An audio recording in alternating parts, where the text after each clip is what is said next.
flexible bottom. So here we have a piece of EPS. I'll actually come and show you up close. So the EPS in our board is quite light. It's this really super light core material. But one interesting aspect with it is that when you squeeze it, it springs back. You squeeze it and it springs back. So you see the board, you see the foam has a lot of memory. So normally if you were to dent normal foam, you dent it and you get the full dent. EPS, it'll spring back by itself pretty much, well, it'll spring back probably 85 to 90% of what you dented it. But then on top of the EPS, we have the balsa. Now that also has a lot of flex. So here we have a typical piece that we use as a bottom skin, and we have glass underneath this wood, and we have more glass over the top.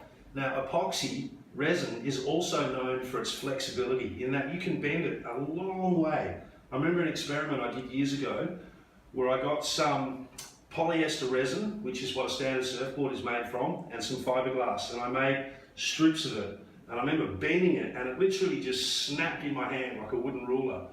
Then I did the same thing with epoxy and I bent it and it didn't break. So then I folded it 180 degrees and then folded it back 180 degrees and I still couldn't get it to break. So epoxy resin is really flexible, balsa is flexible, EPS is flexible, and the EPS has a memory. So what happens is when you come up to one of our boards and you squeeze the bottom of it. Now if you do that in a normal surf shop, you know, the guy that runs the shop's going to get pissed off because you're going to dent the boards. But squeezing the bottom of ours, and you'll notice that it actually dents in, you can physically see the dent in the light, and then it springs back and the dent's gone.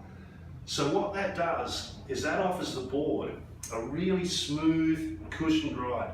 As you're flying down the face of a wave and you're hitting little chatter and little bumps, that bottom of the board is literally absorbing the bumps.